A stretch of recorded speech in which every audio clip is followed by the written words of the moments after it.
Friends, आज की video में हम डिस्कस करने वाले हैं बायोलॉजी या फिर जीव विज्ञान के इंपॉर्टेंट क्वेश्चन के बारे में जो कि प्रीवियस ईयर के एग्जाम में पूछे गए हैं। इस वीडियो में केवल 20 क्वेश्चन होंगे और इन 20 क्वेश्चनों को लेकर आप अपना लेवल चेक कर सकते हैं कि बायोलॉजी से रिलेटेड किसी भी एग्जाम में साइंस का जिसमें पोर्शन पूछा जाता है उसमें किस टाइप के क्वेश्चन आते हैं। साथ में यदि आप किसी भी कॉम्पिटिटिव एग्ज़ाम की तैयारी करते हैं जैसे एसएससी, रेलवे या फिर कोई सी भी स्टेट एग्ज़ाम या फिर पुलिस डिफेंस की, तो उन सभी में बायोलॉजी से रिलेटेड इंपॉर्टेंट क्वेश्चन पूछे जाते हैं। तो कुछ 20 क्वेश्चन इसमें पूछे गए हैं, आप उनके बारे में डिस्कस करते हैं। तो चलिए शुरू करते हैं आज के पहले इंपॉर्टेंट क्वेश्चन के साथ। पहला इंपॉर्टेंट क्वेश्चन है, जीव विज्ञान के जनक के नाम से किसे जाना जाता है। मतलब कि जीव विज्ञान या फिर बायोलॉजी, फादर ऑफ बायोलॉजी किसे कहा जाता है। तो ऑप्शन नंबर इसमें 3-4 ऑप्शन दिए हैं, ट्रेविरेनस, लेमार्क, अरस्तु और डार्विन। तो ऑप्शन नंबर जो सी है अरस्तु, इसका राइट आंसर होगा। जीव विज्ञान के जनक कहा जाता है इनको। अब अगला इंपॉर्टेंट क्वेश्चन देखते हैं, चेचक के लिए टीके का विकास किसने किया था। मतलब सबसे पहले जो चेचक का टीका है किसने खोजा था, ऐसे ऑप्शन में आता है। तो लुई पास्चर ने, एडवर्ड जेनर ने, मिलिस्टीन ने या फिर इनमें से कोई नहीं। 4 ऑप्शन दिए तो एडवर्ड जेनर जो है इसका राइट आंसर होगा। इन्होंने सबसे पहले चेचक के लिए टीके की खोज की थी। अब अगला इंपॉर्टेंट क्वेश्चन देखते हैं, पृथक्करण का नियम किसने दिया था। इंपॉर्टेंट क्वेश्चन है कि पृथक्करण का नियम किसने दिया था। 4 ऑप्शन है, डार्विन ने, बेबिलियन ने, मेंडल ने या फिर सीरेनियस ने। तो ऑप्शन नंबर सी बिल्कुल इसका राइट आंसर है। एक चीज़ और याद रखना है, मेंडल को ही आनुवांशिकता का भी जनक कहा जाता है। आनुवांशिकता या फिर क्या कहते हैं इसको, जेनेटिक्स। तो जेनेटिक का जनक भी मेंडल को ही कहा जाता है। तो दोनों चीज़ें इनसे रिलेटेड आपको याद रखनी है। अगला इंपॉर्टेंट क्वेश्चन है कि हार्मोन्स शब्द का नामकरण किसने किया था। फ्रेंड्स, इसमें हार्मोन्स की खोज नहीं पूछी, केवल हार्मोन शब्द का नामकरण पूछा है। 4 ऑप्शन है, ब्राउन पोर्टन ने, रॉबर्ट ने या फिर वेलियस, स्टार्लिंग या अरस्तु। तो ऑप्शन नंबर सी बिल्कुल इसका राइट आंसर है। बेलियस एवं स्टार्लिंग ने जो हार्मोन शब्द है सबसे पहले दिया था, इसका राइट आंसर होगा ऑप्शन नंबर सी। अब अगला इंपॉर्टेंट क्वेश्चन देखते हैं कि जीव विज्ञान शब्द का सबसे पहले प्रयोग किसने किया था। अब इसमें जीव विज्ञान केवल शब्द का प्रयोग किसने किया था। 4 ऑप्शन है, लेमार्क है, पुरकिंजे ने, अरस्तु ने या वॉन मॉल ने। तो इसमें करेक्ट आंसर क्या रहेगा, लेमार्क तथा ट्रेविरेनस ने। क्योंकि जो जीव विज्ञान है इसके जो जनक है, जो फादर हैं, वो तो अरस्तु हैं, लेकिन इस शब्द का प्रयोग सबसे पहले किसने किया, जीव विज्ञान या बायोलॉजी, तो लेमार्क या ट्रेविरेनस ने किया था। तो ऑप्शन नंबर ए बिल्कुल इसका इस तरह से राइट आंसर होगा। अब अगला क्वेश्चन है कि शरीर का तापक्रम कहाँ नियंत्रित होता है। मतलब बॉडी के अंदर जो शरीर का टेम्परेचर है कहाँ पर कंट्रोल किया जाता है। तो यहाँ पर माइंड में होता है हाइपोथैलेमस।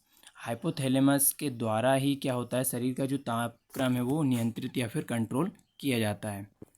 अगला इंपॉर्टेंट क्वेश्चन है कि निम्न में से कौन सा एंजाइम लार में पाया जाता है। तो 4 एंजाइम जो दिए हैं, कौन सा एंजाइम है एक इनमें से जो कि लार के अंदर पाया जाता है या फिर सलाइवा में। तो काइमेस्ट्रिप्सिन, पेप्सिन, टाइलिन या ट्रिप्सिन। 4 ऑप्शन है तो ऑप्शन नंबर सी बिल्कुल इसका राइट आंसर है। जो टाइलिन है एंजाइम लार के अंदर पाया जाता है। अगला इंपॉर्टेंट क्वेश्चन है, उच्च रक्तचाप या फिर इसको क्या बोलते हैं, high blood pressure, high BP या फिर हाई ब्लड प्रेशर की अवस्था को क्या कहते हैं। 4 ऑप्शन है, हाइपोटेंशन, हाइपरटेंशन, पक्षाघात या इनमें से कोई नहीं। तो दोनों ऑप्शन बिल्कुल सेम है पर थोड़ा सा चेंजेस है।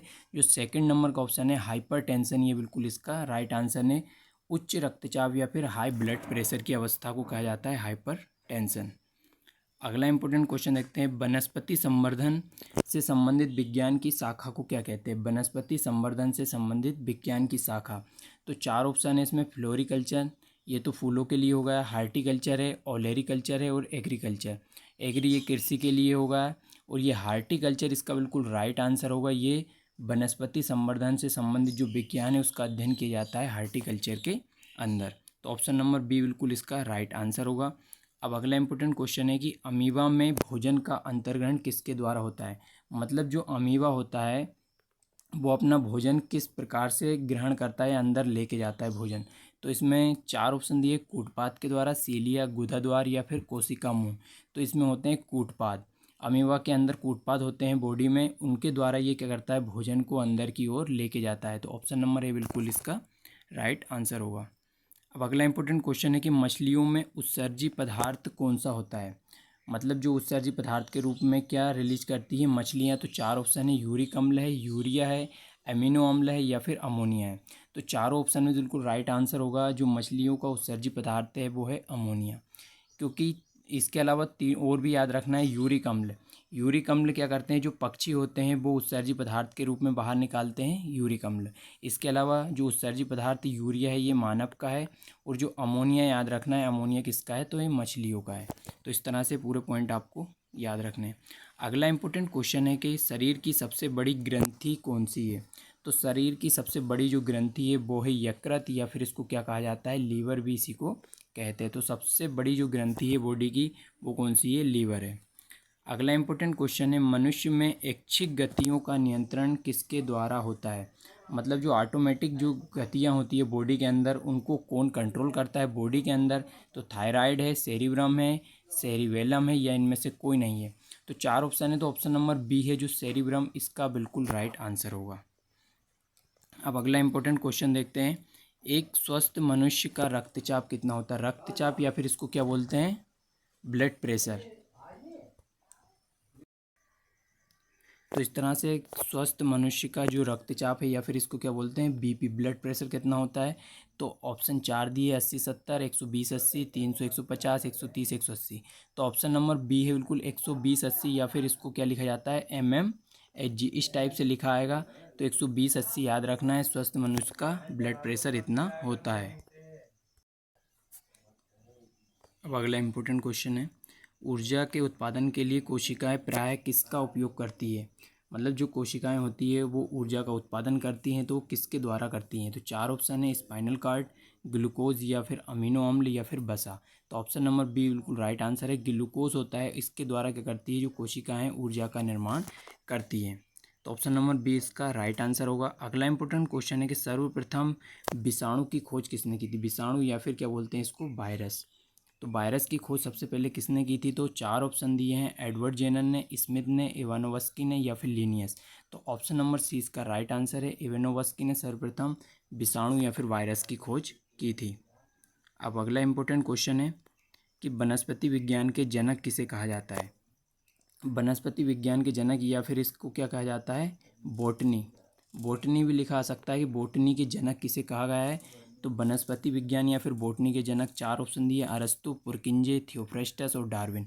तो ऑप्शन नंबर सी बिल्कुल इसका राइट आंसर होगा। थियोफ्रेस्टस जो है वनस्पति विज्ञान के जनक कहा जाता है, क्योंकि याद रखना है जो एक जो होती है सबसे बड़ी जो संस्था होती है, क्या बोलते हैं इसको, तो बायोलॉजी। बायोलॉजी के अंदर दो चीज़ होती है, एक होती है बॉटनी, एक होती है जूलॉजी। तो बॉटनी क्या होती है, वनस्पति से संबंधित होती है, इसी तरह से जूलॉजी क्या होती है, जंतु विज्ञान से संबंधित होती है शाखा। तो बायोलॉजी जो शाखा है इसके अंतर्गत दो शाखाएं, एक बायोलॉजी, एक ये हो गई बॉटनी, और एक हो गई जूलॉजी। तो जिसमें जो बायोलॉजी की जो जनक कौन है, अरस्तु हैं, लेकिन इसमें जो बॉटनी है या फिर इसको क्या बोला जाता है, वनस्पति विज्ञान, इसके जो जनक है थियोफ्रेस्टस है। इस तरह से पूरी चीज़ें याद रखनी है। अब अगला इंपॉर्टेंट क्वेश्चन है कि पेडोलॉजी में किसका अध्ययन किया जाता है। तो पेडोलॉजी में किसका अध्ययन किया जाता है, चार ऑप्शन है, चट्टानों का, फलों का, पौधों का, या भूमि का। तो पेडोलॉजी लिखा है या फिर आ सकता है पेडोलॉजी। तो इसमें अध्ययन किया जाता है भूमि, या फिर इसको क्या कहते हैं हम, सोइल। तो इसका अध्ययन किया जाता है, ऑप्शन नंबर डी बिल्कुल इसका राइट आंसर होगा। अगला इंपॉर्टेंट क्वेश्चन है कि जीवाणु की खोज जीवाणु की खोज सर्वप्रथम किसने की थी। जीवाणु या फिर इसको क्या कहते हैं, बैक्टीरिया। बैक्टीरिया की खोज सबसे पहले किसने की थी। चार ऑप्शन है, रॉबर्ट हुक ने, रॉबर्ट कोच ने, ल्यूवेनहॉक या लुई पास्चर। तो याद रखना है, सबसे पहले जीवाणु की खोज की थी या बैक्टीरिया की, ल्यूवेनहॉक ने। ऑप्शन नंबर सी बिल्कुल इसका राइट आंसर होगा। अब अगला इंपॉर्टेंट क्वेश्चन है, आम का वनस्पतिक नाम क्या है। मतलब वैज्ञानिक नाम पूछा है आम का। तो चार ऑप्शन है, मैग्नीफेरा इंडिका, डोकस कोरेटा, आम, ये सभी। तो इन दोनों में से एक चूज़ करना है। तो ऑप्शन नंबर ए बिल्कुल इसका राइट आंसर है, मैंजीफेरा इंडिका है आम का वनस्पतिक नाम। तो बिल्कुल इसका ये करेक्ट आंसर होगा। इसी के साथ दोस्तों वीडियो यहीं पर समाप्त होती है। Thank you so much for watching this video. अगर दोस्तों वीडियो अच्छी लगी तो please like, share and subscribe कर दे, साथ में नोटिफिकेशन बेल को ऑन कर दे ताकि लेटेस्ट वीडियो के अपडेट आपको मिल सके। Thank you so much.